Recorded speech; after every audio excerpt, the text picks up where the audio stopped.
With the civil war in Syria re-emerging for the first time in years, I think it's important to take a few minutes to understand the context and the history of the Syrian Civil War that goes back all the way to 2011. Let's take a few minutes to do exactly that.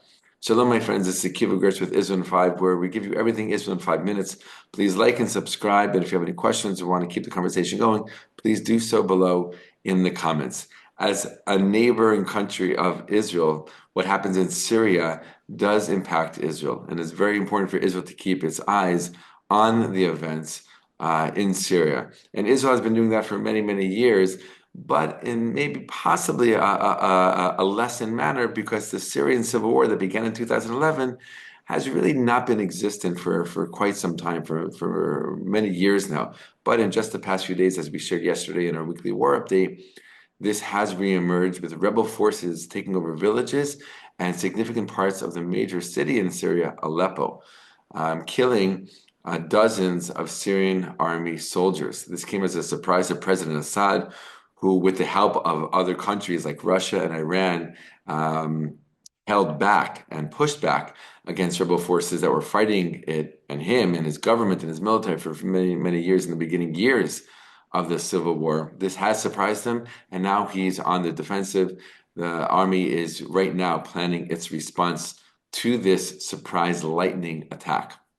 But what is the Syrian Civil War? When did it begin? It began in 2011 in the context of Arab Spring, this wave of protests that was spreading around the Muslim Middle East and North Africa, as everyday civilians and citizens were demanding better economic conditions, more human rights, sick and tired of the life that they were living. Rightfully so. Unfortunately, many of these protests did not lead to major change in these countries, but it was a time and a period where people were calling out. Many people thought that major change was going to come in its wake. In Syria in 2011, there were these kinds of protests, people on the street demanding human rights, demanding better economic opportunities and conditions. These kind of protests were very, very daring to do in such authoritarian kind of countries where they knew that they could be attacked very severely and seriously by the army and the police force, which they were. In Syria, civilians were attacked viciously and violently in these protests. Tens of thousands of people were detained or killed as a result, and this led to an outbreak of violence all over the country and the creation of many, many different rebel groups around the country, creating a multi-front and multifaceted civil war in Syria. It wasn't a typical civil war with two sides fighting each other for control. It was literally, at some point, dozens of different rebel groups fighting each other, different alliances, different groups. It wasn't just one group against the other. There's many groups against each other. And eventually, other countries got involved, like Iran and Russia on the side of Syria. Iran specifically for religious reasons, because even though the majority of Syrians are of Sunni Muslim faith, the leadership, the government is of Shiite Muslim faith, which is the same as Iran. That's the reason why Hezbollah operatives in southern Lebanon got involved with the civil war as well, because of their shared religious beliefs. But eventually, some years into the war, ISIS became part of the situation, part of the war. They came into existence. They took over swaths of land in Iraq and eventually in eastern Syria as well. And that prompted a U.S.-led coalition to get involved with the war as well, to make sure that ISIS didn't continue to spread. This created a multi-front war with major international players being involved. There was real fear of this escalating even larger and spilling over into the region. Who knows what, maybe even a global war. It didn't, fortunately, but the war went on for many, many years, but eventually it hit a simmering point and things really settled down. The government won back most of the land that it had lost to the rebel groups, excuse me, and you didn't really hear so much about the civil war.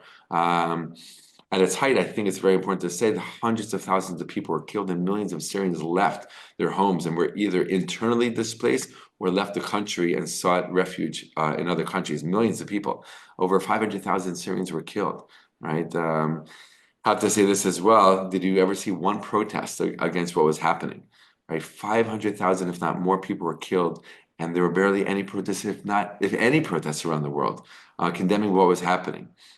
Israel, right, putting things into context, is attacked viciously and violently by its enemies defends itself, and boom, there are violent protests all around the world calling for an end to Israel, calling for an end to Zionism, and claiming that Israel is committing genocide. It's an absurd situation we are living through, without a doubt. Continuing, right, the last few days, we've seen that there has been an upstart, a renewal of fighting in Israel, and this could impact, in Syria, and this could impact Israel in various ways. While the fighting was seriously happening in Syria during the active parts of the civil war, Israel actually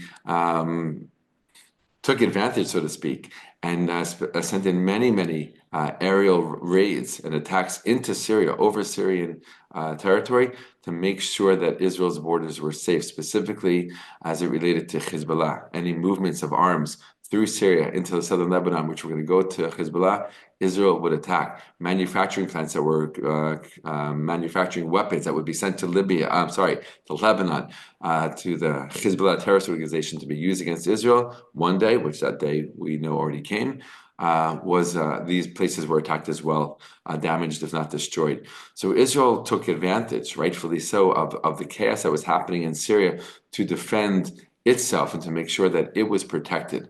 And surprisingly, Israel was untouched. Russia didn't attack back. Syria didn't attack us back.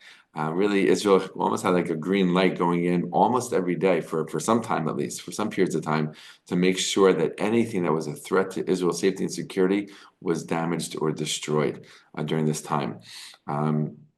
So that was part of the context of the civil war as well, as it related to Israel. What will be now?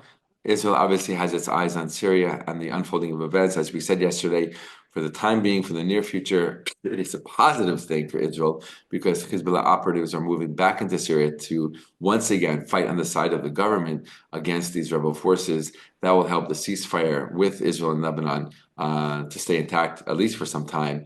What will be after this, we'll have to see. Keep our eyes on that and keep you all updated. But that is a little bit of the context of the Syrian Civil War over the past many years, right? And its impact on Israel. But because of Israel's strength and its presence on the borders, fortunately, the civil war in Syria has stayed there and has not spilled over into Israel's territory. All the best, my friends, and be well.